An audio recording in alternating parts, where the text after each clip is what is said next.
Bueno, esta es la segunda exposición o intervención de nuestro camarada presidente coordinador del Frente Nacionalista de México, Juan Carlos López Lig. Hoy nos viene a dar otra ponencia que es cómo responder a los detractores cuando dicen que es imposible formar un movimiento nacionalista en México, o los detractores del movimiento nacionalista. Pues los dejo aquí con Juan Carlos, muchas gracias y le damos la bienvenida con un fuerte aplauso.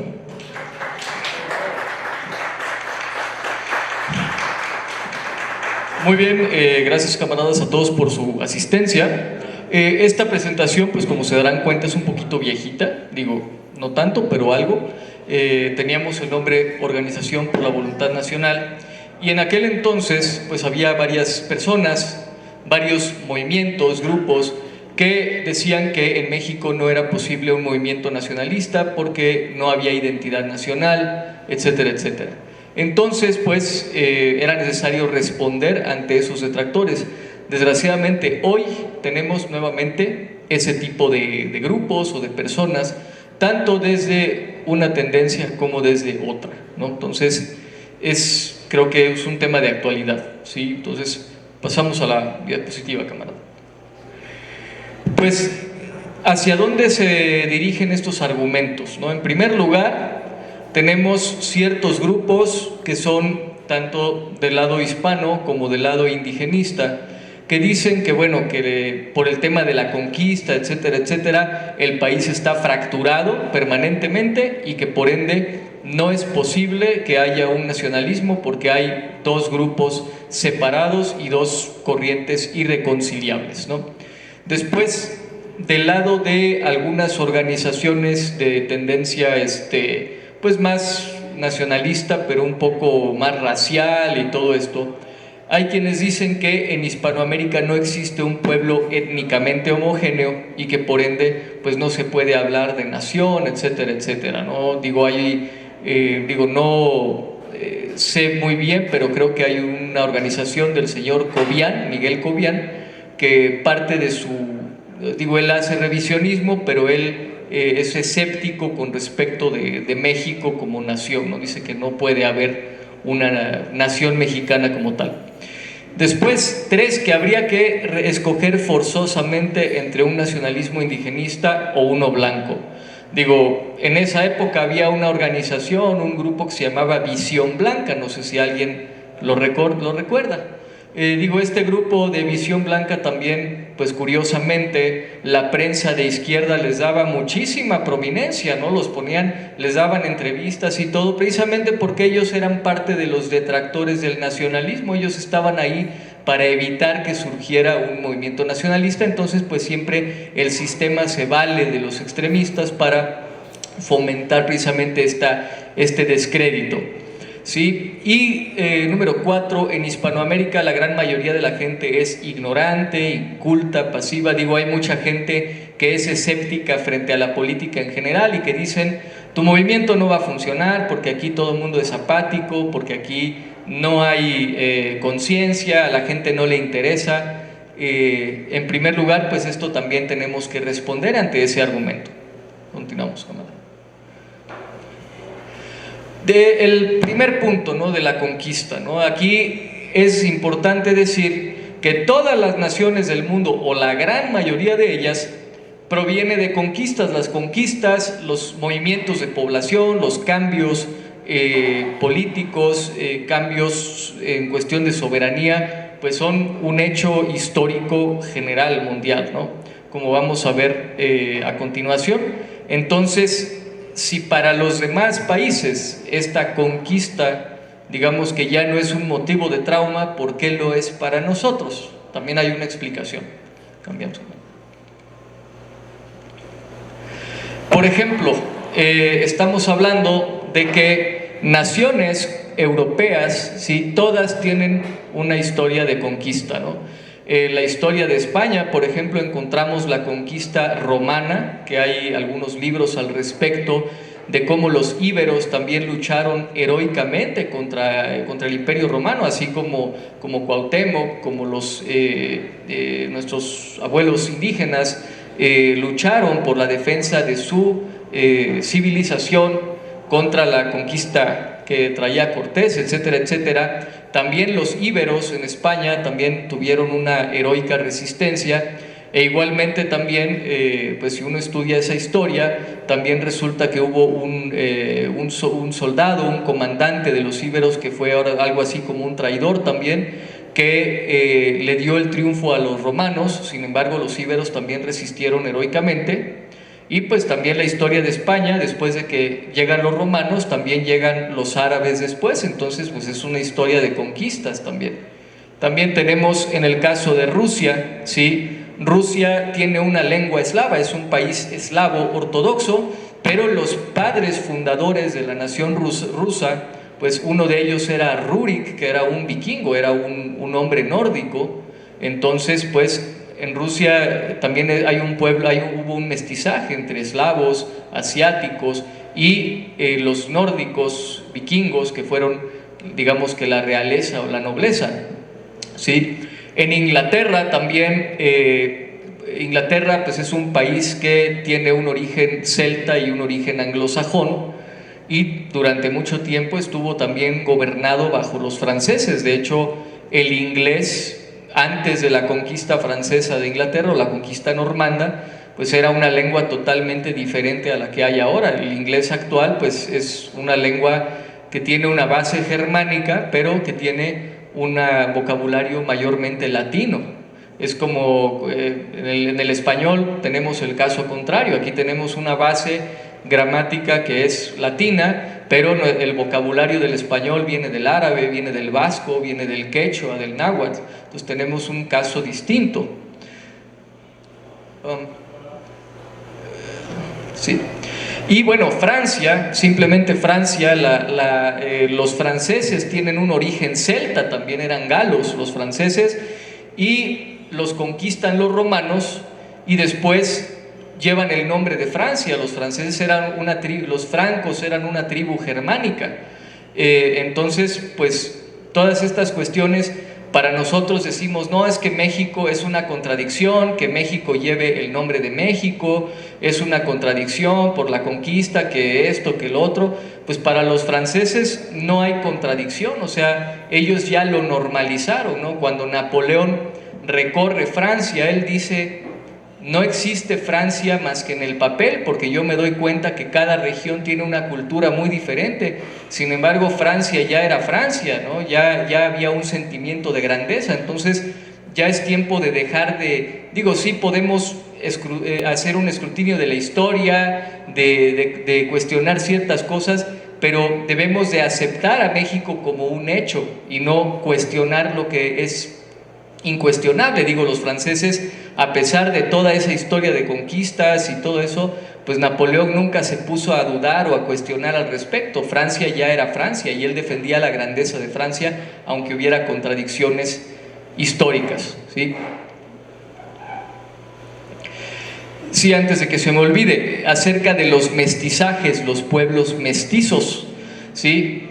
Un pueblo mestizo es Etiopía, ¿sí? Los etíopes descienden, según la mitología y también la genética lo comprueba, los etíopes tienen por la vía paterna una sangre semítica, es decir, son de origen cananeo, hebreo, etcétera, etcétera, y por la vía materna son africanos y hablan una lengua semítica. Entonces pues es una de las, y curiosamente Etiopía es una de las pocas naciones verdaderas que hay en África, porque bueno, en el caso de Nigeria, de Zambia, digo, todos esos países, sus fronteras fueron trazadas artificialmente y no son naciones. Digo, las naciones pues son los mandingas, los solinqués, los bambaras, o sea, todas las etnias africanas que están desperdigadas porque las fronteras no coinciden con la nación. Entonces Etiopía es uno de los pocos países verdaderas naciones, y además es de los pocos países mestizos en África, y sin embargo es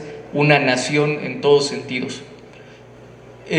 Aquí, bueno, ¿por qué es que otros países superaron esta idea de la conquista, mientras que nosotros todavía tenemos constantemente esa cuestión del trauma, ¿no? Que Octavio Paz, ¿no? Dice, no, es que el mexicano siempre está psicológicamente perturbado y que no sé qué. Bueno, porque el tiempo que ha transcurrido es poco. Sí, tuvimos en México, digamos, nuestro mundo clásico con el mundo indígena, ¿sí? Tuvimos nuestra Edad Media durante la época del virreinato, ¿sí? Los dos primeros siglos, y todo esto se tuvo que hacer rapidísimo, o sea, lo que a otros países les tomó siglos, nosotros tuvimos que hacerlo durante décadas, es decir, tuvimos que alcanzar a los demás países en su desarrollo histórico. Hay un historiador que es Toynbee, un inglés, que él dice que México, bueno, no que México en general, ¿no?, que las naciones, digamos, y la historia no es una línea de tiempo, ¿sí? ¿Cuál es nuestra concepción nacionalista de la historia? No es una línea, ¿sí? La concepción nacionalista de la historia dice que, bueno, el mundo prehispánico, ¿sí?, pertenece al mundo de la tradición no por su ubicación en el tiempo, sino por su ubicación en el espacio, ¿sí? Por eso es que gente como el padre Acosta, que fue un cronista de la colonia, del virreinato, decía, ¿no?, que que realmente ellos, los conquistadores, podían ver a nuestros abuelos indígenas como un espejo de lo que ellos habían sido antes, ¿no? Cuando él compara a las civilizaciones indígenas con los romanos, ¿no?, dice, no hay que despreciarlas porque así éramos nosotros, o sea, no es una cuestión de tiempo, sino una cuestión de espacio. Entonces, el problema es que ha transcurrido muy poco tiempo, ¿no? En el caso de la conquista normanda de Inglaterra fue en el año 1000, ¿no? O sea, 500 años pasaron, ¿sí? 500 años más que nosotros. En el caso de Etiopía, ¿no?, el mestizaje hebreo y africano, que me parece que en la Biblia está narrado, ¿no?, de cuando Salomón fue a ver a la reina de Sabá, etcétera, etcétera, pues estamos hablando ya de a lo mejor 1000 años más, ¿no? Entonces aquí ha pasado muy poco tiempo, ¿no?, todavía para digerir esto. Después que en tiempos de las monarquías europeas, de la Edad Media, pues eran todos los países, digamos, que vivían en monarquías, vivían, digamos, en una situación equiparable en el desarrollo histórico, mientras que cuando México se funda, pues ya los otros países estaban en otra situación, ¿sí? Ya habían avanzado el tiempo en otros lugares y pues obviamente México tuvo que enfrentarse a la modernidad de manera pues muy traumática, porque los demás países tuvieron tiempo para tener su propio desarrollo histórico, mientras que a nosotros nos arrojaron a la modernidad y pues no pudimos de uno u otro modo resistir a muchas cosas, ¿no? Entonces pues el gobierno colonial que hubo por 2 siglos, que hay gente que dice que no fue un colonialismo, sí puede también. Hay diferentes acepciones del colonialismo, pero cuando México se vuelve independiente, ¿sí?, ya había repúblicas, ya estaba el liberalismo, es decir, no tuvimos el tiempo suficiente para desarrollar nuestra conciencia nacional, ¿sí?, como los demás países europeos y en el viejo mundo. Cambiamos. Después, otro argumento, dice, la falta de un pueblo homogéneo imposibilita el triunfo, ¿no? Rusia es un país, pues, relativamente equiparable al mundo hispano. ¿Por qué? Porque en Rusia existen los rusos como tales, que son un pueblo mestizo de germano y eslavo, pero con una lengua eslava, y existen también toda una serie de pueblos que están en los márgenes de Rusia, que son pueblos que están emparentados con los turcos, están emparentados con los húngaros, están emparentados con los finlandeses, con los georgianos, y pues todos estos pueblos no son rusos, sin embargo, pues se consideran como parte de Rusia, es decir, estos pueblos conservan su identidad como tal, son muy renuentes a rusificarse, aunque los han tratado de rusificar, de la misma manera en que aquí se trató de homogeneizar a nuestras comunidades indígenas durante las reformas borbónicas. Nos quitaron el náhuatl, el maya, el otomí, que eran las lenguas que se hablaban, incluso la población blanca hispana hablaba, Sor Juana Inés de la Cruz hablaba el náhuatl, es decir, en las reformas borbónicas trataron de homogeneizarnos, ¿sí?, de occidentalizarnos, pero originalmente no era así, y en Rusia pues también han tenido un fenómeno similar, ¿no? Y allá todos esos pueblos, digo, aunque sí hay algunos separatismos, pues realmente el separatismo allá en la mayoría de las regiones de Rusia no existe. Todos están conscientes de que son parte de un mismo nación, una misma nación, un mismo imperio, a pesar de que hay diferencias étnicas y culturales. Sí, pasamos, camarada, por favor. Luego, la falta de un pueblo, esta es una continuación, ¿no?, de este argumento, ¿no? Aquí en el vasconcelismo precisamente prepara estos tres ejes, ¿no? Que México es una nación prehispánica porque aquí estuvieron sus ancestros y porque esta tierra es suya. Sí, ya quedó comprobado, más que comprobado, cuando surge el hombre de Kennewick en Estados Unidos, en Montana, que aunque ese hombre de Kennewick era de aspecto europeo, genéticamente era idéntico a nuestros abuelos indígenas, por ende es un hecho que ellos son pueblos originarios porque ellos estuvieron aquí en primer lugar, ¿no? Del mestizo, porque él debe hacer resurgir lo mejor de ambas fuerzas, ¿no? Digo, esta idea del mestizaje identitario como algo positivo no procede de Vasconcelos, digo, ya desde tiempos de la poesía novohispana, ¿no? Digo, Sor Juana Inés y Garcilaso hubo varios poetas, ¿no?, que hablaban de la grandeza mexicana.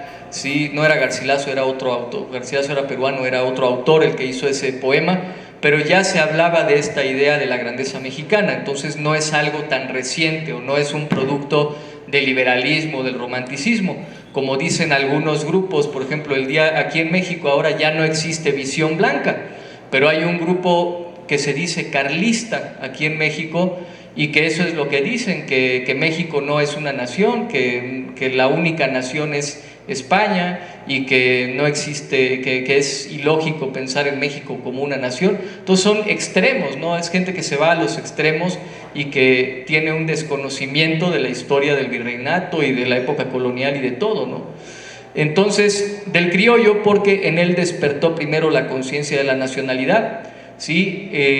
A las naciones indígenas o a los pueblos indígenas durante las reformas borbónicas pues se les trató de homogeneizar, se agredieron sus culturas, y el criollo hispanoamericano pues fue el fundador o el que trató de impulsar el indigenismo, el rescate de la tradición indígena, de las lenguas y todo, pues no nada más viene de los propios pueblos originarios, sino también viene principalmente del criollo, ¿no? Digo, simplemente el primer emperador que tuvimos, que fue Iturbide, pues sí era fiel a ciertas cuestiones de la hispanidad, obviamente, pero pues él también era un hombre indigenista, ¿no? Tan es así que en los cuadros que hay, las alegorías, ¿no?, que se hacía de su coronación y todo, pues viene con motivos totalmente prehispánicos. Era una restauración de la antigua grandeza prehispánica, lo que esta gente estaba visualizando. Continuamos. Después, nos dicen que es forzoso escoger un nacionalismo indigenista o uno hispanista o secesionista blanco. Hay gente que lo dice, ¿sí?, aquí en México, ¿no?, que son irreconciliables uno y otro nacionalismo, ¿sí? Aquí habría que distinguir con respecto al indigenismo entre el orgullo indígena legítimo, digo, que es la mexicayot, la toltecayot, la filosofía indígena, el rescatar lo que es nuestro, la reivindicación de lo propio, el tratar de aportar creatividad, fuerza, el evitar esta discriminación, ¿sí?, también, que pues es un producto del liberalismo, esta discriminación, este liberalismo occidental, ¿no? ¿Qué decía Benito Juárez, ¿no? Decía: mis padres eran indios de la raza primitiva del país. Eso es lo que decía Benito Juárez de sus padres. Digo, ¿cómo puede ser que un señor así sea el ícono de los pueblos indígenas cuando fue un hombre que quería ser un hombre blanco y que quería hacer de México un país europeo o un país blanco? Él despreciaba profundamente a las comunidades indígenas, aunque sí tenía pues cierto cariño por la gente como tal, pero más bien como una lástima, ¿no? Una idea de lástima, ¿no? Cuando él paga, creo, el funeral de Tomás Mejía, ¿no? Pues lo hace con lástima, como diciendo, ay, pobrecitos de los indígenas, ¿no? Sí, sí, exactamente. El único fenómeno que yo puedo comparar al de Juárez sería el de Stalin, ¿no? Stalin es un héroe en Georgia. ¿Por qué? Porque es el único georgiano, o sea, Georgia ha sido un país oprimido por Rusia, y pues a fin de cuentas Stalin conquistó al Imperio Ruso, ¿no? Fue el jefe de Estado de Rusia, pero eso es una contradicción porque Stalin era antigeorgiano, él quería rusificar, ¿no? También. Entonces es un fenómeno como el de Juárez, ¿no? Juárez también sí fue un indígena, pero fue un occidentalizador, un modernizador anti-tradición, ¿no? ¿Y cuál es el indigenismo político? Pues el indigenismo político busca generar resentimientos y divisiones. ¿Quién es indígena en México? ¿No? Aquí en el estado de Morelos, de donde yo vengo, ¿sí? Resulta que ahora, hace unos años, trataron de crear municipios indígenas, ¿no?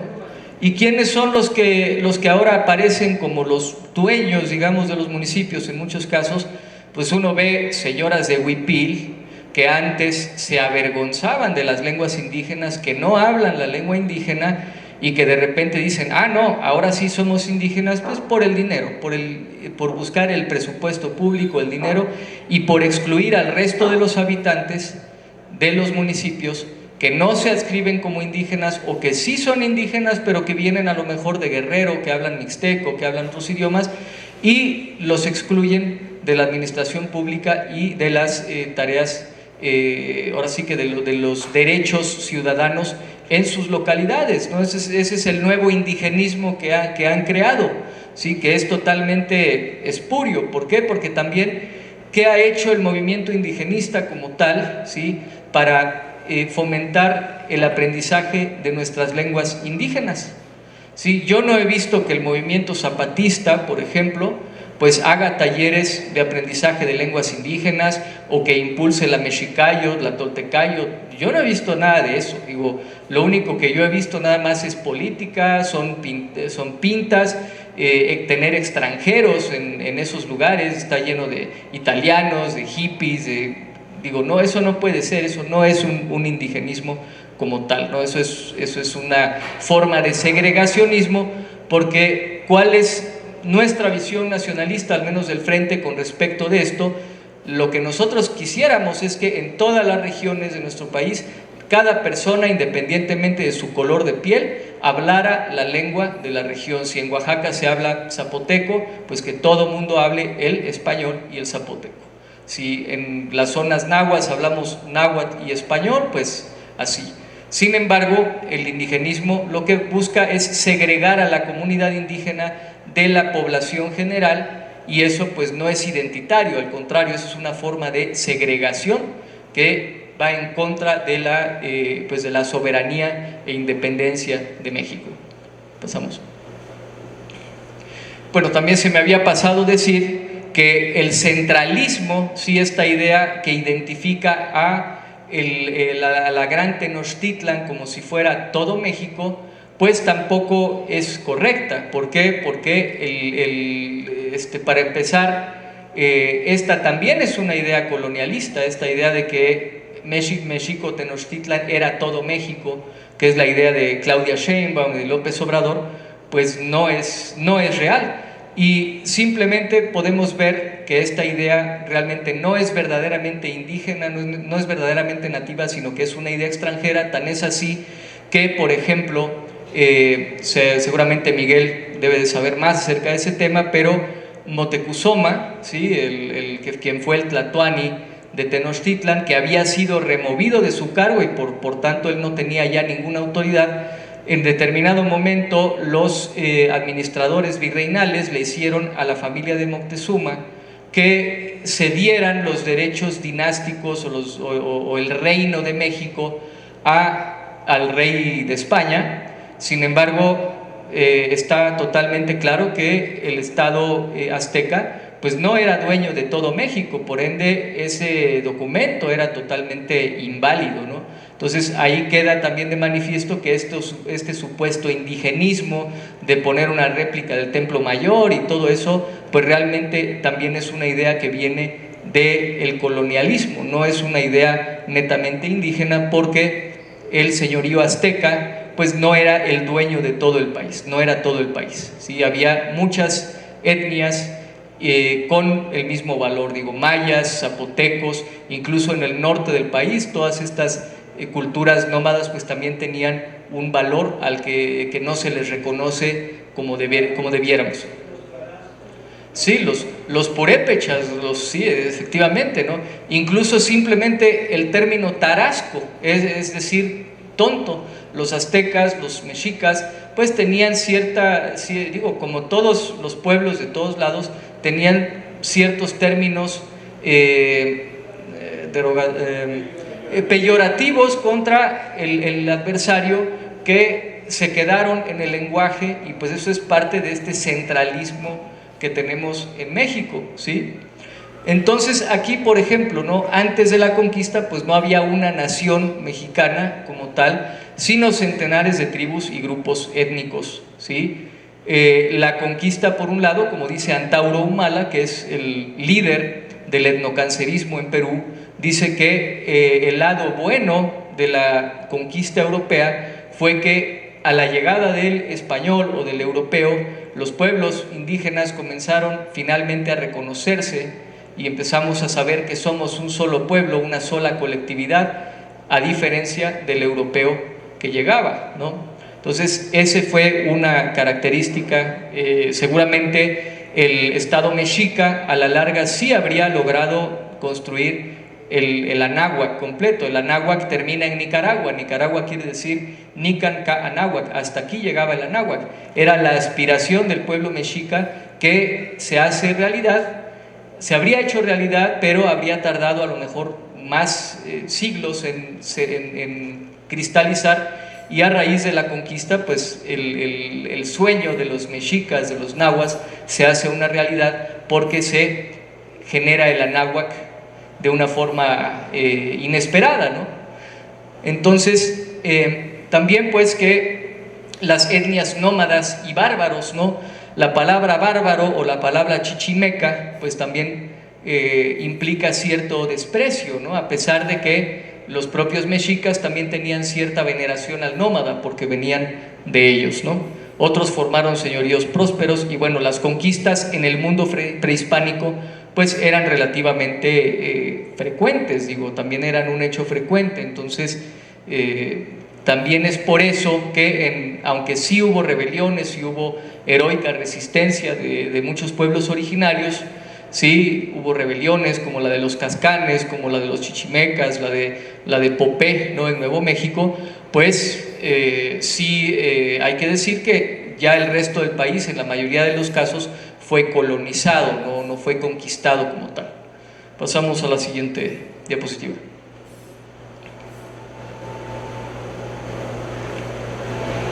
Okay. Sí, es lo que decíamos, ¿no? Que el señorío azteca pues no representaba a todos los pueblos de México, ¿no? Los aztecas sí cobraban tributo, los mexicas en una buena parte del territorio mesoamericano, pero también había cierta animadversión. Sí, los mexicas sí reconocían que los tlaxcaltecas, los otros pueblos nahuas, venían de una misma, exactamente, que era el origen en Chicomostoc, que era el lugar de las 7 cuevas, donde surgen las 7 tribus nahuas, ¿no? Pero eso no quiere decir que hubiera una cohesión necesariamente.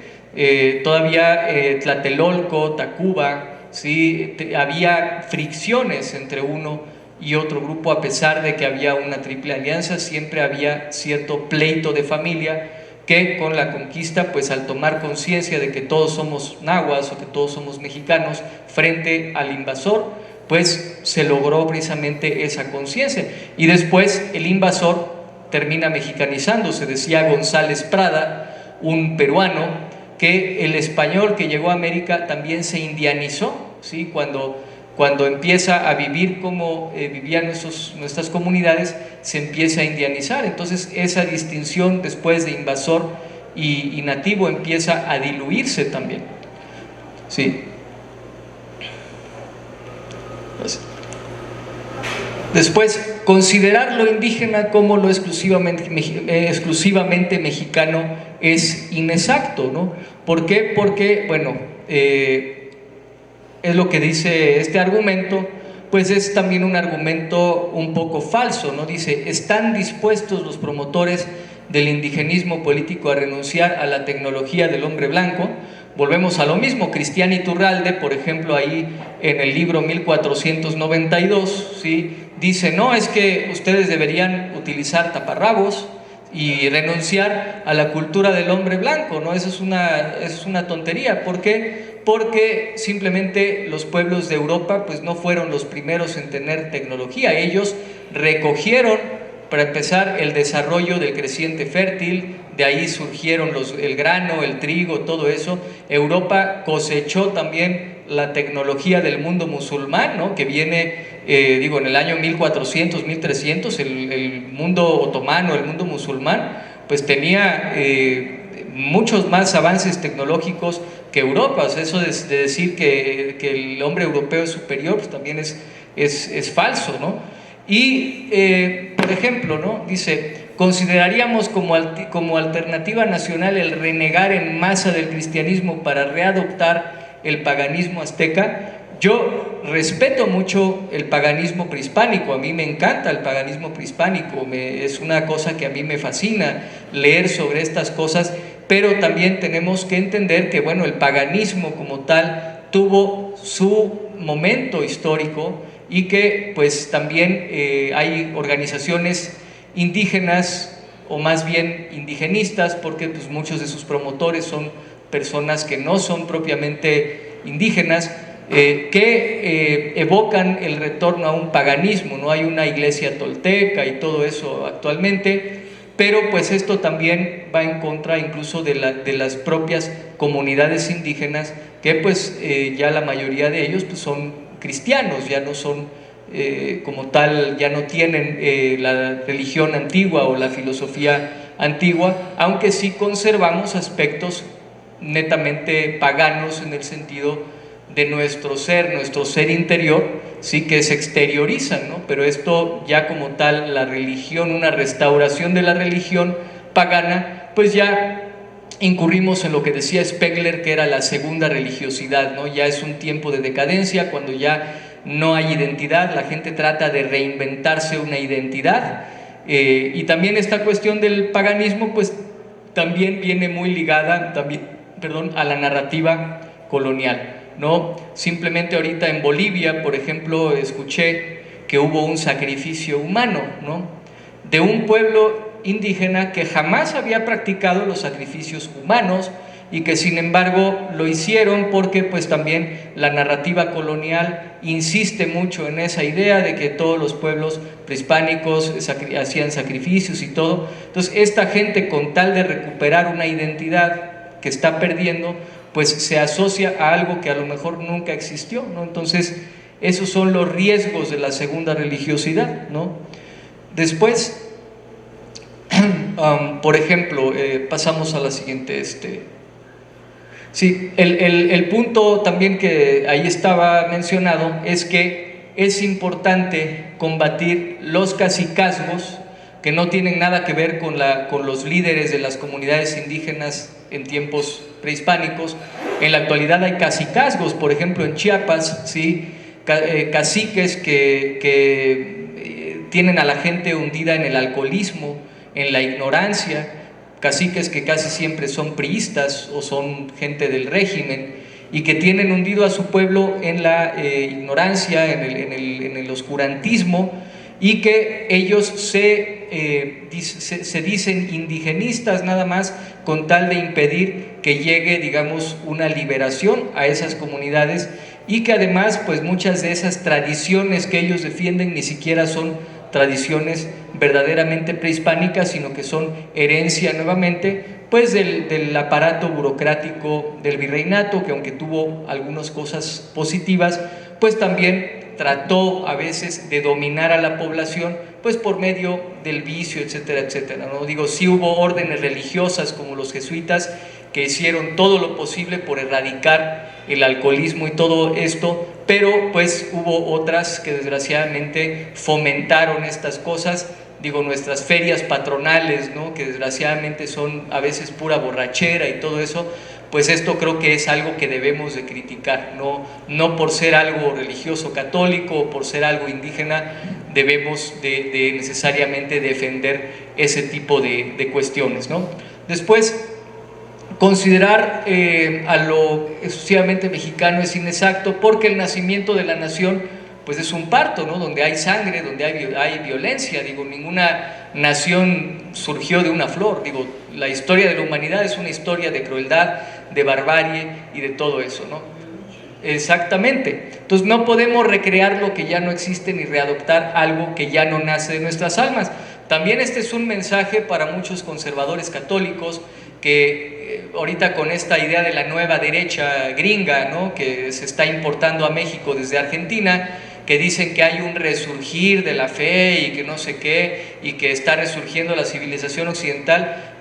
Digo, al menos desde mi punto de vista, yo creo que eso es como lo que decía Spengler y René Guénon, ya es la segunda religiosidad, ya es los fuegos fatuos de un cadáver, y realmente pues lejos de ser un renacimiento de la fe, yo consideraría que ese tipo de religiosidad ya sugiere que ya nuestra civilización está decayendo y que de Occidente tiene que surgir una nueva civilización. Ya las posibilidades históricas de este Occidente ya están agotadas desde mi punto de vista.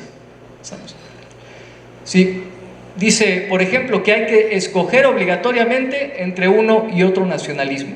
Ya hablamos un poco del indigenismo, ahora vamos a hablar de quienes hablan del hispanismo extremo o de la idea de la raza blanca, ¿no? También.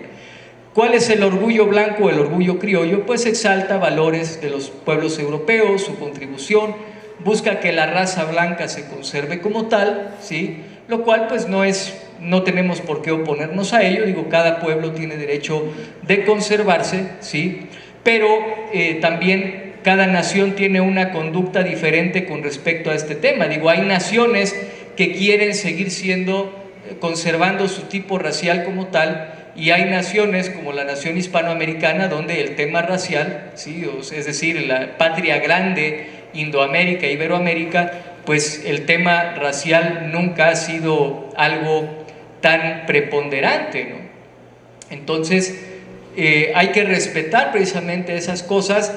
No se alienta el odio a otras razas, ¿no? Yo tenemos en el frente incluso gente de Estados Unidos, de otros países que sí dicen: yo me considero confederado, yo me considero pues un anglosajón y yo estoy orgulloso de esto, pero yo también apoyo el nacionalismo de México, apoyo el nacionalismo de otros países, está bien, ¿no? Pero también existe otro que es el white power, ¿no?, el poder blanco, ¿no? Este poder blanco pues proviene también de la tradición calvinista judía, ¿no?, la idea del pueblo elegido, del destino manifiesto, de que ellos son la raza superior, ¿no?, toda esta cuestión. Entonces, el pueblo elegido, exactamente. Entonces, ellos ¿a qué alientan? Pues al odio contra otros, ¿no? Simplemente ahorita me llama mucho la atención con esto de la neoderecha de Argentina y de Estados Unidos, que de repente ahora los conservadores estadounidenses están tan amigables con nosotros. Ahora resulta que nos quieren mucho a los hispanos, cuando durante décadas o quizás por lo menos un siglo ellos decían que los hispanos éramos algo híbrido, que no éramos totalmente superiores, que éramos una cosa intermedia y que por tanto éramos inferiores, incluso a los propios españoles. Digo, ¿qué decían los franceses o los ingleses de España? Que era un país semítico, que no era un país europeo. Antes a los españoles les daba orgullo eso, ¿no? En tiempos de Franco, por ejemplo, los libros de texto decían: los españoles somos bereberes y somos camíticos, si no somos europeos. Ahora vemos que en España pues ya ellos tienen la idea de que son un territorio de Europa, ¿no? Entonces yo creo que esto pues, es algo que va en detrimento de nuestra civilización indoamericana esta idea de que somos parte de un hemisferio occidental dirigido por Estados Unidos, nos lleva a la destrucción, ¿no? Después, el secesionismo nacional blanco, dice, es una vía media, alienta a la población blanca a separarse. Digo, esto se hizo hace 10 años más o menos, cuando estaba esta organización Visión Blanca. Este grupo de Visión Blanca, ellos decían, queremos emigrar, que la población blanca emigre a Europa. O sea, era algo totalmente pues raro, bizarro, ¿no? Y digo, sí hay algunos grupos que lo dirán, pero realmente no es algo que en México tenga mucho éxito, mucha proyección. Después, ¿cuál es la idea con respecto a estas corrientes identitarias blancas, ¿no?, que se han estado importando desde Europa, desde otras partes del mundo? Pues que el anglosajón que emigró a Estados Unidos es calvinista, ¿sí? Tiene una influencia judía, su idea es el Antiguo Testamento y todo eso. La teoría de la predestinación, algunos están predestinados a ser hijos de Dios y salvos y otros no. Para ellos la manifestación de prosperidad es una señal de la bendición de Dios. Entonces, pues si una civilización no tiene tecnología o está en la pobreza y todo, pues es una señal de que podían matar a esa gente, ¿no? Es interesante leer los relatos de la guerra de México con Estados Unidos, de lo que pasó en Nuevo México. Lean, si tienen la oportunidad, los testimonios de los soldados estadounidenses, qué opinión tenían acerca, no de los indígenas, de los propios españoles que había en Nuevo México, ¿no? ¿Cuál era su opinión? O sea, prácticamente era una raza inferior, ¿no?, según ellos. El Evangelio de la Prosperidad, ¿no?, también lo que decíamos, y el israelismo británico, ¿sí? El israelismo británico dice que América es el nuevo Israel, la nueva tierra prometida, que por ejemplo en la religión de los mormones, ¿no?, esto aparece ya de manera hecho una religión. Ya América se vuelve una tierra prometida, aunque sí hay que decir que los mormones, pues sí, a pesar de todo esto, pues el fundador de los mormones, que era Joseph Smith, él accedió a que hubiera un batallón mormón siempre y cuando el territorio que ocupara no fuera anexado a Estados Unidos. Es decir, Joseph Smith, que quería ser presidente de Estados Unidos, él estaba en contra de la guerra con México y él lo que quería era negociar que los mormones pudieran entrar a Utah, pero como parte de México. Ellos no querían estar en Estados Unidos. Entonces también hay ciertos matices, tampoco podemos generalizar o atacar a cierto grupo religioso o cierto grupo étnico, ¿no? Digo, no todo el nacionalismo anglosajón es supremacista, ¿no? Después, ¿no?, ¿qué hizo el calvinista anglosajón? Pues el calvinista anglosajón pues tenía una idea muy diferente a la que es de construir una nación, ¿no? Fue una idea exterminadora, ¿no? Ellos consideraban a los indígenas americanos como hijos del diablo por su primitivismo y su pobreza, es lo que ellos decían. Los gringos decían precisamente eso, ¿no?, que cómo podía vivir así la gente, ¿no?, que era, para ellos era algo así como un paisaje, parte del paisaje, ¿no?, la población que había ahí. Entonces, pues no intentó darles religión ni nuevas técnicas de cultivo, simplemente los exterminó y los encerró en reservaciones. Eso fue lo que hizo el anglosajón, lo cual no quiere decir que aquí en el mundo hispanoamericano haya habido también tendencias protocalvinistas, ¿no? Nuevamente les recomiendo que lean el libro de las profecías de Cristóbal Colón para que vean la clase de gente que era este señor Cristóbal Colón, que era un protocalvinista, ¿no? Afortunadamente la Casa de Austria tomó el control de España, porque si no, a lo mejor pues España hubiera sido Inglaterra si hubiera continuado ese proyecto renacentista en el mundo hispano. Sí, pasamos siguiente. El orgullo criollo legítimo como parte del nacionalismo, ¿sí? ¿Qué es lo que dicen los promotores del orgullo criollo? ¿Sí? Ellos dicen que el hispano vino a colonizar y no a exterminar, que aportó a los nativos su religión, su cultura, su tecnología, cultivos, valores morales y hasta su sangre, ¿no? Esa es una apología que hace el criollismo o el hispano, que ya algunos señalaron esto, y que los conquistadores nunca mandaron encerrar a los indígenas y segregar a los blancos. También esto hay que verlo con ciertos matices, porque también había una legislación que trataba de evitar que las comunidades indígenas entraran en contacto con el español, precisamente porque pues igual muchos españoles traían ciertas ideas que a lo mejor venían de Europa, habían recorrido otros países, pues que eran a lo mejor nocivas para la comunidad indígena. Pero bueno, ese es lo que dicen los promotores del criollismo, ¿no? Dicen: la mejor forma de honrar nuestra herencia criolla hispánica es conservándola en su esencia, ¿no? Simplemente Jalisco, por ejemplo, tiene una identidad muy criolla, ¿no? El charro, toda esta cuestión, el norteño también. Dice: el criollo es parte esencial de México, continuar con esa labor civilizadora, que cuando decimos labor civilizadora no quiere decir que Europa haya venido a dar la civilización, no, simplemente el criollo recoge la civilización, los aspectos de la civilización prehispánica y también los de la civilización europea, y difunde el orgullo nacional. Entonces, bueno, hay cierta vertiente del criollismo que pues es positiva. Pasamos a la siguiente. Segundo, desterrar los complejos y las culpas, ¿no? ¿Por qué los movimientos nacionalistas han prosperado en Europa? ¿Sí? En España ha habido muchos movimientos nacionalistas, pero no han tenido esa prosperidad, a lo mejor porque también España, aunque en menor grado, España también pues tiene contradicciones, porque también viene de un mestizaje, porque también es un mestizaje más reciente que en el caso de los países del resto de Europa. Y pues el tema de la identidad de España todavía se discutía por ahí del siglo XIX, todavía Ortega y Gasset, y toda esa gente, había una discusión sobre esto, ¿no?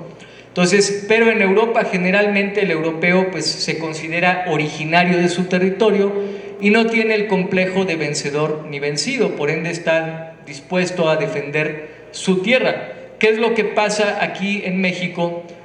Que hay mucha gente que tiene miedo o temor de decir: yo soy indigenista, yo soy defensor de las culturas prehispánicas, por temor a que te vayan a decir: oye, pero pues tú tienes facciones blancas, ¿no? Tú realmente desciendes de conquistadores. Entonces hay gente que tiene temor de decir eso: yo soy parte del México originario, ¿no? Entonces tenemos que quitarnos ese temor, ¿no? Es la idea de que incluso las personas con rasgos europeos en México, gran parte de nosotros tenemos nuestro origen en las antiguas poblaciones originarias, y por ende pues tenemos también ese derecho de defender nuestra originalidad como dueños de esta tierra, ¿no? Dice, y bueno, también en cambio durante la guerra del 47, si esto aparece ahí, todavía algunos cronistas mexicanos, ¿sí?, decían en su depresión, en su fracaso, ¿no?, decían: es que nosotros conquistamos a los indígenas y ahora pues es un castigo divino, ¿no?, de que ahora nos están conquistando a nosotros. Fíjense qué terrible también es, por un lado, cuando el hispanismo o la idea del orgullo blanco o del orgullo europeo se convierte también en una puñalada contra nuestra nación. La gente que en vez de sentirse como parte de México, todavía se creen invasores o se creen ajenos, o creen que debemos de aguantar un castigo por lo que pasó en el pasado, ¿no? Aquí hay que tomar en cuenta también que la conquista, por ejemplo, hay gente que dice es que hay que pedirle una indemnización a España. Pues resulta que genéticamente, si nosotros nos hacemos una prueba genética, que se han hecho muestras en muchos lugares, Genéticamente sí, tenemos una genética europea por la vía paterna, pero a la hora de compararla con los españoles actuales, pues resulta que esta genética del mexicano de origen europeo se parece más a algunos pueblos de Francia y de Suiza que a los españoles. Es decir, los españoles no son nuestros padres, son nuestros hermanos o nuestros primos. Genéticamente, aunque sí hubo gente, la mayoría de ellos vino de España, pues es una población que se salió de España y que no dejó absolutamente nada en España, no dejó familia, no dejó herencia genética de ninguna clase. Por ende, sí, tenemos algo de ellos, pero no somos españoles.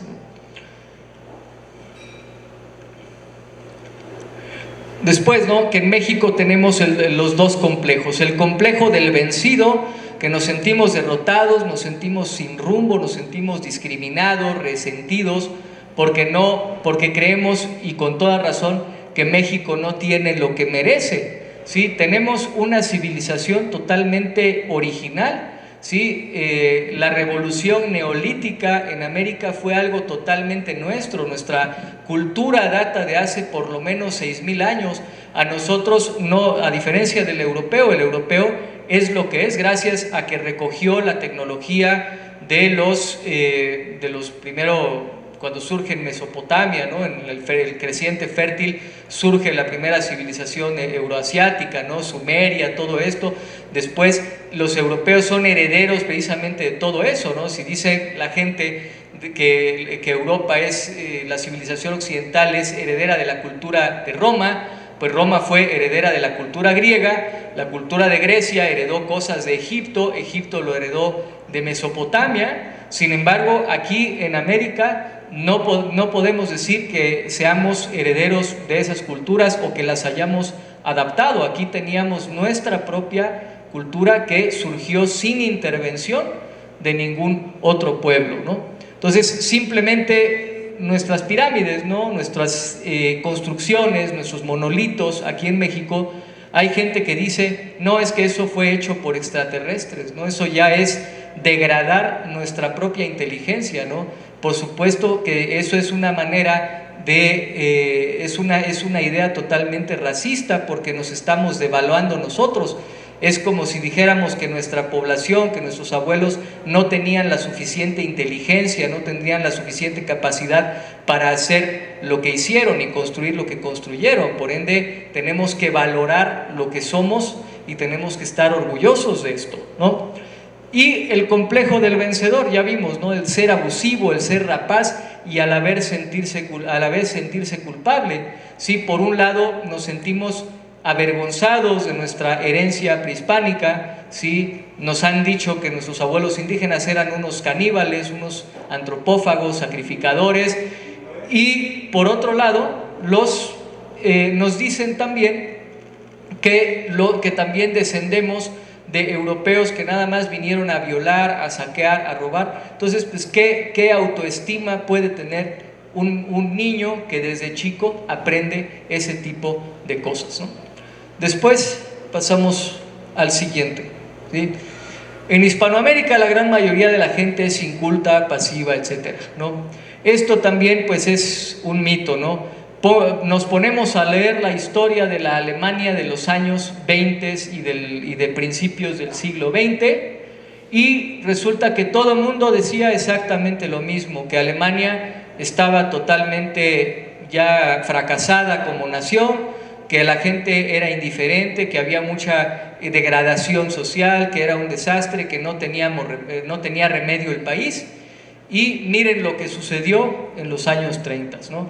Entonces, siempre hay una forma de rescatar a una nación, como es, ¿no?, dice un afroamericano que es Louis Farrakhan, el líder de la The Nation of Islam. Él dice que es la teoría del 5%. Si logramos ganar a un 5% de la población, ese 5% puede elevar a una nación a una situación de salvación y de prosperidad, ¿no? Entonces, pasamos a la siguiente. ¿Ya no hay? Ok.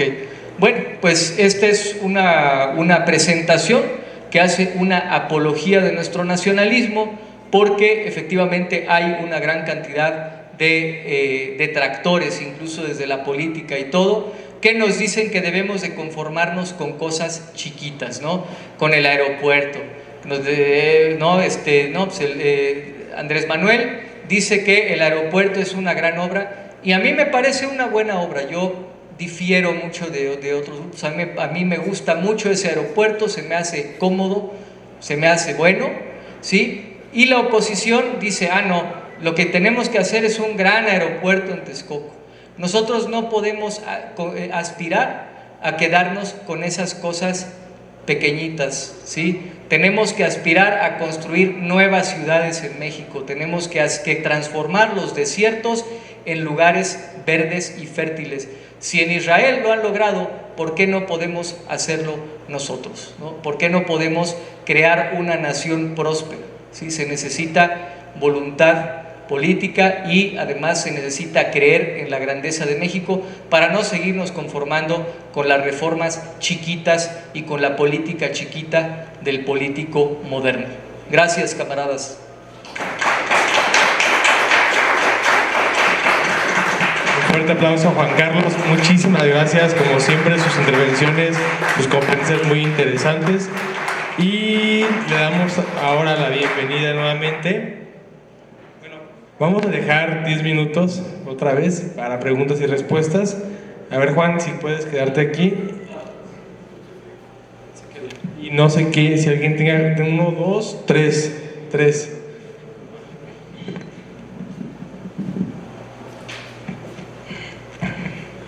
Muchísimas gracias y disculpen la monopolización de siempre estoy tratando de preguntar o de comentar algo de cada conferencista.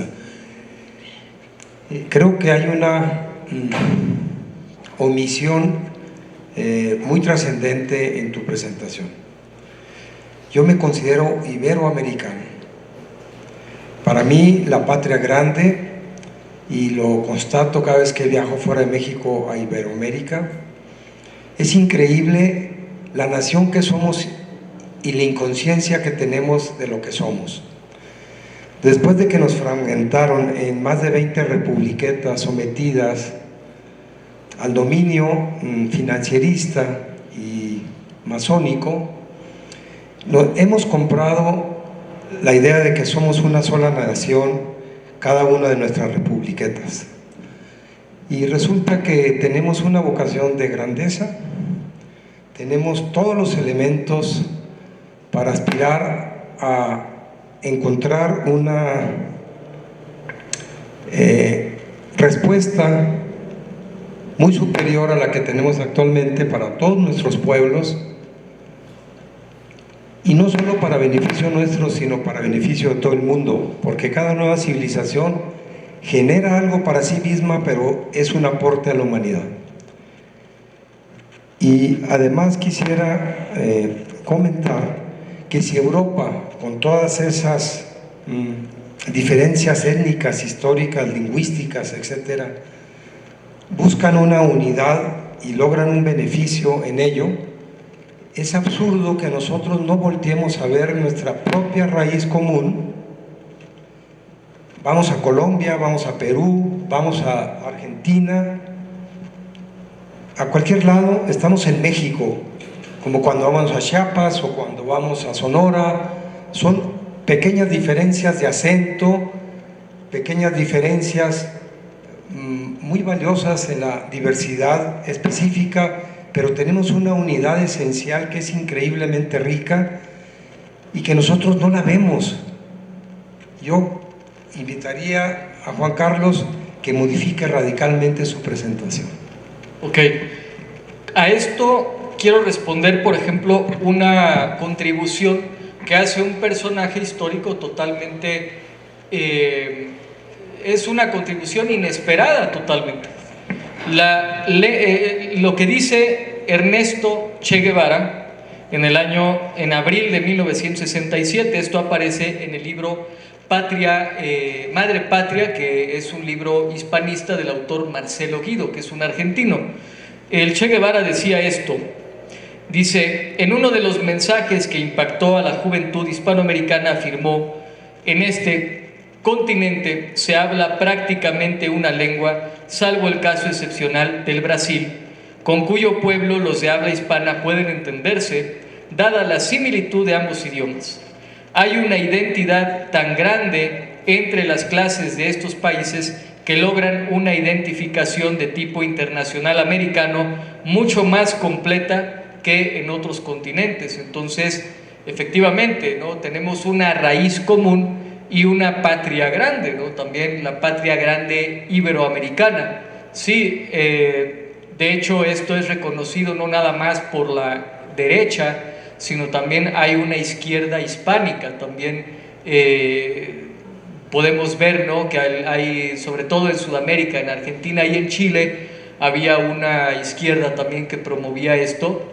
Entonces, pues sí, yo no he negado en ningún momento la idea de Iberoamérica como una colectividad o como una nación más amplia, una patria grande. Y pues sí, esta idea de una Hispanoamérica unida pues también viene un poco defendida desde tiempos de la independencia, ¿no? Que bueno, Simón Bolívar, que tenía muchos aspectos negativos, ¿no?, que tenía pues un origen también en la masonería, en todo esto, aún así él también decía que Iberoamérica podía ser una nación. Entonces habría que ver en primer lugar sobre qué bases podemos plantear esta unión de Iberoamérica, si se va a hacer una unión de tipo cultural, de tipo económico. Digo, yo sí estoy de acuerdo con lo que dice Pedro, pero pues también muchas de las iniciativas en este sentido han fracasado, ¿no? El Mercosur, el ALBA, el ALCA, o sea, todas estas iniciativas, tanto de parte de la derecha como de la izquierda, pues no han cuajado, ¿no? Habría que ver qué se puede hacer para formular una comunidad de naciones hispánicas, ¿no?, hispanoamericanas. Sería esa mi respuesta.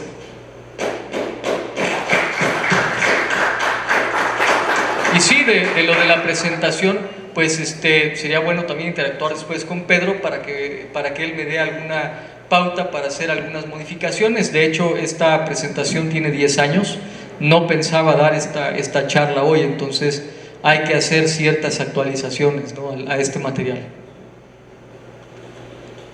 Sí, ¿qué tal? Bueno, otra pregunta, desde el punto de vista de los estados fronterizos con Estados Unidos, Texas, todo esto, ¿cuál es el pronóstico desde el punto de vista genético? ¿Se podrán recuperar estos estados? ¿Nos pertenecen o...? Pues desde el punto de vista genético yo lo que veo que de parte de los neoconservadores o de gente como Trump, lo que están tratando es de asimilar a un sector del hispano, o sea, el sector más blanqueado, digamos, del hispano, más industrioso, más hecho a la mentalidad gringa, lo quieren de uno u otro modo asimilar, ¿no? Entonces vemos por un lado entre los neoconservadores y toda esta derecha de Estados Unidos, por un lado vemos cierto odio al inmigrante hondureño, al inmigrante mexicano, pero por otro lado hay cierta apertura hacia el hispano rico, es decir, les molesta el inmigrante pobre, pero cuando va una reina de belleza venezolana hasta se casan con ella, los gringos. Entonces hay una tendencia a absorber, ellos quieren absorber dentro de su colectividad al hispano. Digo, parte de lo que dice Samuel Huntington en su libro sobre Estados Unidos, sobre la identidad de Estados Unidos, dice que Estados Unidos podría convertirse en una nación binacional.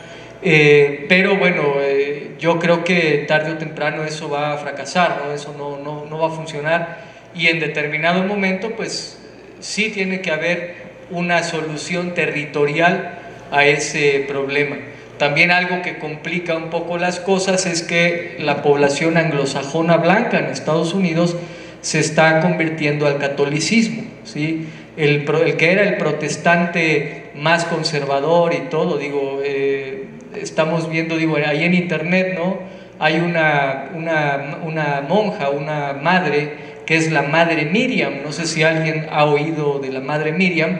Pues ella era una judía de izquierda en los años 60, después se hizo una protestante evangélica en los 80 y ahora es la superiora de una congregación católica en Estados Unidos. Entonces, pues ahora sí que ellos están tratando de conservar la supremacía de Estados Unidos de todas las maneras posibles. Ya son patadas de ahogado de la forma en que ellos están tratando de salvar la supremacía de Estados Unidos. Entonces yo creo que en primer lugar habría que cuestionar mucho a esta derecha que nos está incrustando de nuevo al dominio de Estados Unidos. Estados Unidos es un imperio en declive, entonces un imperialismo en declive, entonces hay que aprovechar la oportunidad, sí, para tener amistad con Estados Unidos, pero tenemos que rehacer nuestra civilización iberoamericana o indoamericana. Gracias. Muchas gracias. Buenas tardes. Yo veo, la conferencia magnífica, felicidades. Lo que pienso es que, como todas prácticamente las conferencias que se dan sobre esta relación del hispano con el indígena, están dadas desde el punto de vista como si fuéramos indígenas puros. Entonces decimos siempre, es que vinieron y nos conquistaron, vinieron y nos hicieron, y nosotros tenemos derechos y este terreno es nuestro. Perdón, yo pienso que nosotros no somos indígenas para nada y tampoco somos españoles para nada, pero sí somos una mezcla, que es una mezcla completamente que hace una etnia diferente, con características positivas y negativas, porque son dos etnias completamente diferentes, que cuando se hicieron no se sabían que hay etnias totalmente no son afines. Realmente el desarrollo que tenía la cultura azteca ya estaba realmente muy avanzada, ya iba a entrar en decadencia y ya estaba también en decadencia. Y la cultura española apenas iba surgiendo, por eso dominó. Entonces nosotros tenemos que hacer sentir orgullo y pena por en lo que tiene que ser en la cosa indígena. En la cosa indígena hay cosas muy buenas. Los aztecas eran los de más voluntad de poderío, que realmente eso es lo que hace diferente a los pueblos. Pero realmente también hay que reconocer, nosotros todos siempre decimos, no, pintamos un Edén, el país era una cosa maravillosa, había un hambre espantosa, había el canibalismo, estaba completamente, de vez que nunca hablamos de él, pero realmente de vez decimos, no, hubieran conquistado, pues hubieran acabado con todos, y si realmente se comían a Petro, Juana y varios, a todos, los sacrificaban, los odiaban, todos los odiaban. Y si nosotros, si hubiéramos sido aztecas, hubiéramos estado muy orgullosos de ser aztecas, pero si no hubiéramos sido aztecas, todos los demás odiaban a los aztecas porque les pedíamos tributos, tanto en propiedad, en manufacturas, como en personas para sacrificarlas y para comérselas. Igual que todos ellos tampoco eran santos, todos eran antropófagos. Y otra cosa terrible, de veras, estaba la sodomía en toda esta zona propia de las culturas o de las civilizaciones ya en declive. La sodomía estaba extendidísima. Eso nada más hay que leerlo, hay que saberlo para aceptarlo. De eso nosotros también somos herederos, pero también de la grandeza, de la voluntad y del español. Pues siempre decimos los españoles, nosotros somos parte de ellos, aunque no somos ellos. A mí me costó mucho, te lo digo porque a mí me costó mucho trabajo. Yo también vengo de las escuelas oficiales, que le enseñan a uno a odiar a Hernán Cortés y a los españoles y a los americanos, a todos, y a exaltar cosas que nunca existieron ni existen. Entonces, para que nosotros podamos realmente levantarnos, debemos estar orgullosos de nuestras raíces pues europeas, españolas o francesas, alemanas, todo eso, y también de lo indígena positivo, igual que lo positivo de allá. Nosotros somos herederos, de veras, realmente, de veras, de esos triunfos españoles, de veras, de los tercios españoles. Nosotros debemos estar orgullosos. Claro. Bueno, yo ahí en el tema de la antropofagia y todo, también hay dos narrativas. O sea, la narrativa de que el español vino a robar, a saquear, eso, lo que le llaman la leyenda negra, pero también sí hay una leyenda negra también en torno a las poblaciones prehispánicas. No todos los grupos étnicos prehispánicos eran como tal antropófagos. Digo, en los relatos de la colonia, por ejemplo, hay un relato, por ejemplo, de cuando llegan los intérpretes indígenas en Veracruz, ¿no? Que uno de los conquistadores, ¿no? que más o menos puede comunicarse, ¿no? con ellos, le dice, no, la pirámide, había una persona muerta, sí, y este tipo se desmaya, ¿no? Porque él cree que lo van a sacrificar, ¿no? Entonces, también hay otros episodios, ¿no? donde unas poblaciones indígenas también, cuando hay una situación de canibalismo, ¿no? Ellos creen que los españoles se los van a comer y para ellos es algo así inaudito. No, al contrario, este relato viene en el norte del país, ¿no? Entonces, había, como dice Miguel, grupos que lo practicaban de manera ritual, etcétera, etcétera. También en la Sierra de Topía, en Durango, también los xiximés y los acachés, por ejemplo, practicaban también el canibalismo, pero tampoco podemos generalizar y decir que todos eran antropófagos. También esta idea del déficit de proteínas y todo esto también, es que esta narrativa viene mucho del libro de Cristián Iturralde, ¿no? Él hace una generalización. Sí. No. Trueba.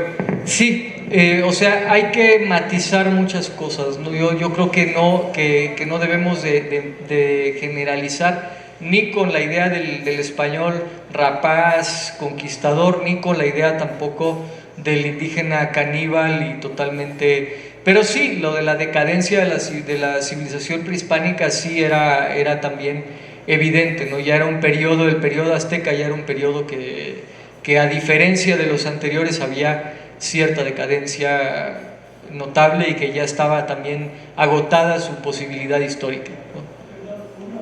Claro. Con respecto a lo que decimos, nos quitaron, nos robaron la mitad del territorio, nos vinieron, es cierto, pero los terrenos no son de nadie, son de las gentes que tienen voluntad de defender, esto es mío y con esto me muero, pero lo defiendo. Digo, Alemania, veras, y no solamente Alemania, sino muchos otros, les quitan, pero no cedan y se defienden y se rehacen y vuelven a bueno, los españoles, como si duraron 700 años luchando hasta que lo reconquistaron. Nosotros nos quitan, dicen, no, nos tienen que eso no es nuestro, no tuvimos la suficiente. Y el mismo presidente de aquí lo vendieron, el primer vicepresidente de Texas fue Lorenzo de Zavala. Lorenzo de Zavala, que era un político mexicano. Hubo traición, pero es un asunto muy complejo, ¿no? Nos daría para... Pero, claro. Lo único que quiero es que reconozcamos claro. que nuestra fuerza, o sea, si nosotros tenemos la decisión de que eso nos lo quitar, vamos a luchar pero con energía. No que nos lo regalen y que las Naciones Unidas y que nos vengan y que nos den los que tendemos la mano, no realmente tenemos el derecho a la vida. Desgraciadamente, Los pueblos realmente no deben tener la mano así, deben tener la mano así, o sea, con energía, a defender lo que consideren que es suyo, su patria, su padre, su madre. Lo que decía Pedro ayer es algo que yo quiero decir, no quiero ahondar mucho porque ya nos meteríamos en otro tema, pero ayer Pedro mencionó a los apaches y a los comanches. Desgraciadamente en el norte de México, en Nuevo México, Chihuahua, parte de California, parte de Texas, la población mexicana, estas tribus los propios gringos les daban armas, como ahora con los narcos, ¿no? Les daban las armas y todo para debilitar a esa población de manera crónica. Entonces, cuando Estados Unidos invade México, encontraron una población totalmente desmoralizada, además de que había muy pocas armas, porque también, digo, ahí sí la política del Imperio Español, pues también disuadía, digo, salvo que alguien tenga otra opinión, pero evitaba que las comunidades tuviesen acceso a las armas para evitar rebeliones, como sigue pasando ahora. No, si no tenemos armas para defender nuestras casas, pues no vamos a poder defender nuestro país, ¿verdad? Entonces, había una escasez crónica de armas en el Imperio Español, ya a principios de los años 1800, entonces esto había debilitado mucho a la gente porque no podían defender su casa, no podían defender a sus hijos. Estos apaches y comanches raptaban a las mujeres, a los niños. De hecho, Victorio, ¿no?, que cuando él fallece en la batalla de Tres Castillos, se dan cuenta que Victorio realmente, lo decíamos del caso húngaro, ¿no?, que los magiares, los hunos, eran asiáticos de ojos rasgados. Cuando ellos se dan cuenta cómo era Victorio era un español, no era un indígena, él había sido secuestrado, ¿no?, por apaches. Entonces es un tema complejo y que nos da para mucho, pero gracias por todo. ¿Sí? Es que nosotros sepamos que somos víctimas de nosotros mismos, sí, de nuestra falta de determinación, de nuestra falta de energía, de nuestra voluntad de recuperar y de afirmar. Si ya no tenemos esto, vamos a defenderlo. No, que nos regalen, que nos den. Miren, una sociedad que tiene, dice, oye, fíjate, fulano nos insultó a los mexicanos. Y cuando ve cómo nos insultó, oye, realmente, de veras, un pueblo que tiene representante, presidente, a que tenemos, realmente, nos debe de dar vergüenza, porque eres un psicópata iletrado, de veras. Y además, contra todos nosotros, vienen desde fuera, y nosotros ya estamos esperando, no, si Chema, si la gorda, no pide nuestra salvación, no va a venir la salvación de otro lado, viene de nosotros mismos, y si no tenemos la voluntad de afirmarnos, eso es lo que va a pasar. Los pueblos solamente tienen derecho a vivir si se defienden y luchan, si no, no tenemos. Sí, como decía un líder alemán, él dice, los pueblos que no tienen conciencia de que la vida es una lucha constante no tienen derecho a vivir. Entonces, tenemos que tener, sí, precisamente esa idea. Y bueno, también hay que ver que un gobernante o una figura política, artística, etcétera, etcétera, pues tampoco brota de una flor. Hay una sociedad que nos dio a esta persona que está gobernando ahora y que pues es un fenómeno también psicológico, económico, que también habla de una decadencia como sociedad, pero también de una desesperación como sociedad, de la misma manera en que Javier Milei, un futbolista, ¿no?, una persona también que encarna precisamente muchos aspectos negativos de la cultura del país de donde viene, pues también es un producto de la sociedad, ¿no?, del hartazgo y de la psicología de una sociedad. Entonces sí, también habría que pensar en una salud mental para no tener líderes como los que tenemos. Digo, también si ya tuvimos a un López Obrador, una Xóchitl Gálvez, también es un producto de esa decadencia mental que hay en México. Y esperando que nos den. Sí, es complejo. Ojalá que podamos hacer más discusiones y más lluvias de idea en torno a esto, porque creo que hay que ponernos de acuerdo. Gracias.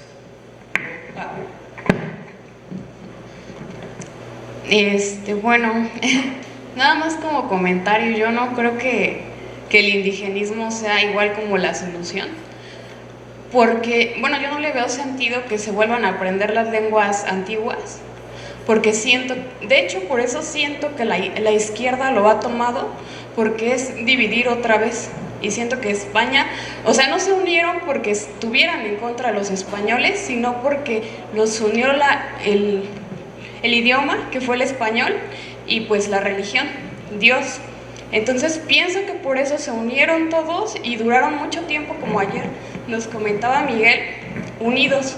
Entonces lo que pasó ahorita es de que nos fragmentan y nos dicen, no, pues cada quien que hable su idioma para que no se comuniquen entre sí y no sean un gran imperio, porque bueno, yo sí considero que somos un imperio, todos los países que hablan español y que tienen la misma religión, y nos une mucho y nos sigue uniendo hasta ahorita.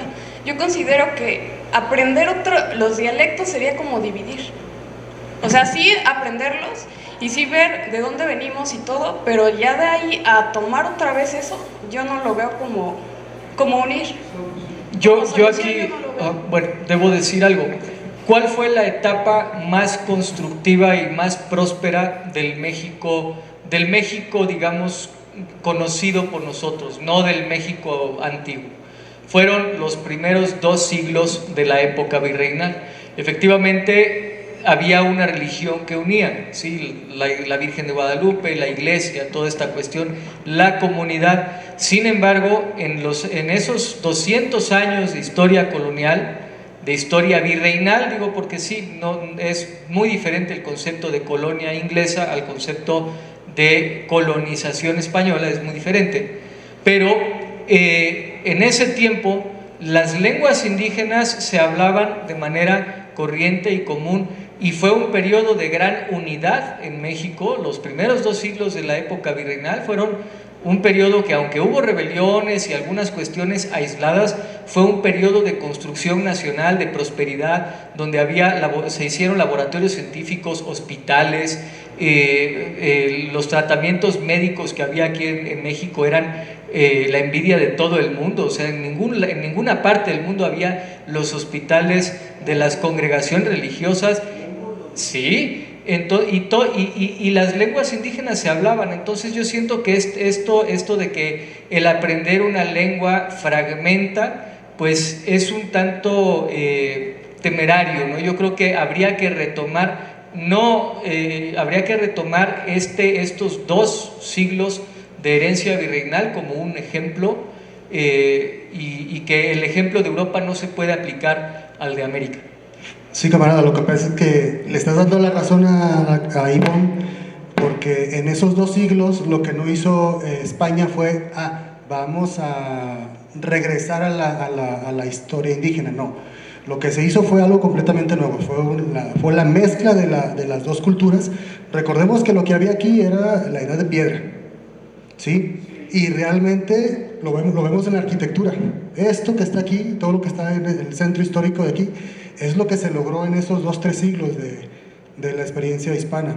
Entonces, sumándome a la postura del ingeniero Salvador, es que la verdadera identidad de nosotros es, bien, saber cuál es nuestra sangre indígena, bien, pero que también tenemos por parte de padre la sangre europea, española, que viene ya con sus vestigios de Roma, de Grecia, etc. ¿Sale? O sea, tenemos que reconocerlo, y eso nos va a dar la fuerza para, con ese orgullo, tomar el futuro. Y yo creo, porque yo cada vez veo más grupos que están hablándose de eso, más intelectuales que están hablando de eso, es que lo que nos conviene es tal vez la unificación panhispánica, incluyendo a Brasil, ¿sale? Iberoamericana. Eso es lo que conviene, eso es lo que realmente estaría colocando un óbice contra el nuevo orden mundial.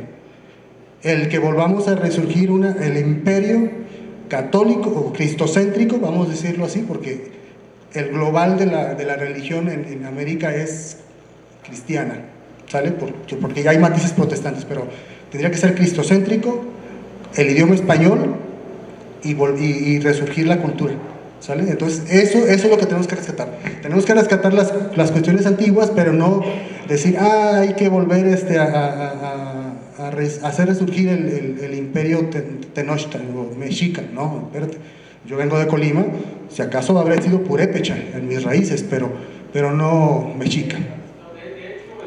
De hecho, eso lo mencioné en la presentación, que el señorío mexica no es representativo de toda la nación. Y bueno, también apuntando lo que decía la compañera, dos los 2 siglos de historia colonial se aprendía el español y se hablaba el español, pero no se trató de imponer. Esa imposición y esa occidentalización proviene de la época de los Borbones, cuando Carlos III emitió unas leyes que prohibieron, que dijeron que ya no se enseñaran los catecismos en lenguas indígenas, que trataron de homogeneizar, y eso, en vez de unir al país, fue lo que propició todas las reformas borbónicas. Esa occidentalización forzada fue lo que provocó la guerra de independencia, el descontento. Claro, pero a lo que voy es eso, no debemos de pensar en el indigenismo, en la hispanidad, como 2 cosas enfrentadas, que es lo que yo mencionaba. Hay que encontrar un punto en común, y desde nuestra vida como iberoamericanos. ¿Por qué? Porque esta idea de que las lenguas fragmentan es verdad en Europa, lo vemos en España, pero no tiene por qué ser verdad aquí en América, porque no lo fue durante 2 siglos, por ende no debería de serlo nuevamente. Juan Carlos, ¿por qué hablan de 2 siglos si es de 1520 a 1820? Porque los 2 primeros siglos, porque el último siglo fue la época borbónica, que la época borbónica, desde mi punto de vista, fue un desmantelamiento de lo que logramos durante los 2 primeros siglos de construcción nacional. Bueno, eso seguramente en algunas áreas o en algunos lugares.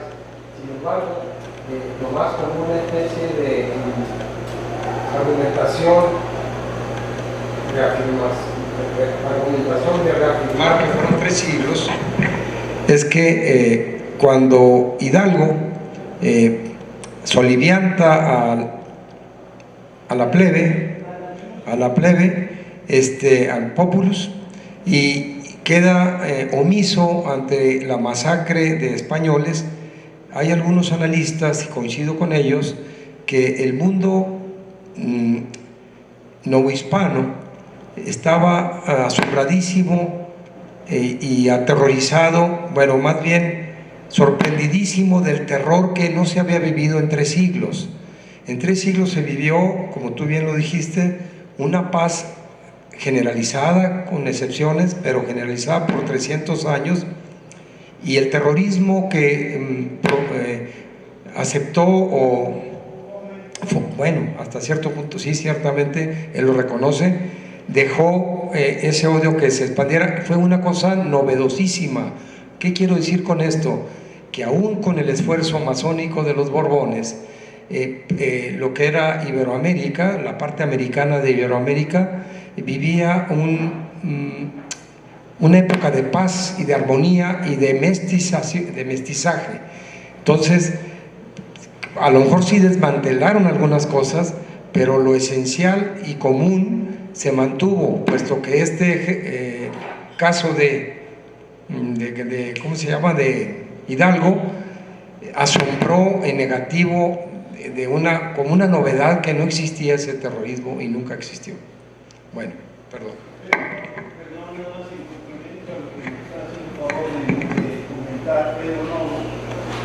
Toda la sociedad quería realmente separarse administrativamente del régimen español, porque el régimen español ya estaba metido, las logias masónicas en España, y querían que no se afrancesara con la revolución aquello que iba a mesas.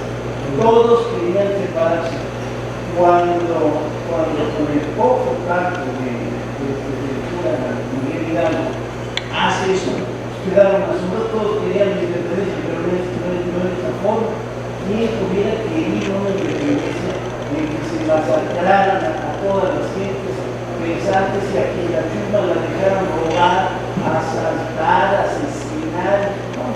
Uno de los primeros, de las personas que apoyaba la independencia de México fue el general Calleja, ¿no? Él decía que México debía de independizarse, pero no. Yo siento que, bueno, es largo el tema, pero lo que dice Pedro sí, se preservó mucho, pero las reformas borbónicas generaron el caldo de cultivo para esa explosión social que hubo, porque hubo una desigualdad económica muy grande que no había en los dos primeros siglos. Sí.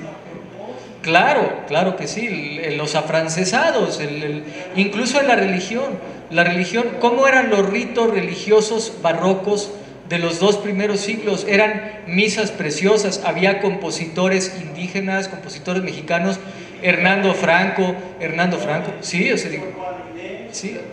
En la música, gente como Hernando Franco, como o sea, muchos compositores, y con los afrancesados, cuando entra esto, entra la cultura neoclásica, que ya no había imágenes religiosas, o sea, también tuvo un efecto religioso, una decadencia en la religiosidad también durante la época borbónica, que sí, no fue general, porque pues, no tenía el Estado tanto poder como ahora para adoctrinar, pero yo sí creo que hubo un proceso de decadencia en el siglo Borbón. Bueno, pues muchas gracias aquí al camarada Juan Carlos y gracias a su participación, como siempre muy nutrida.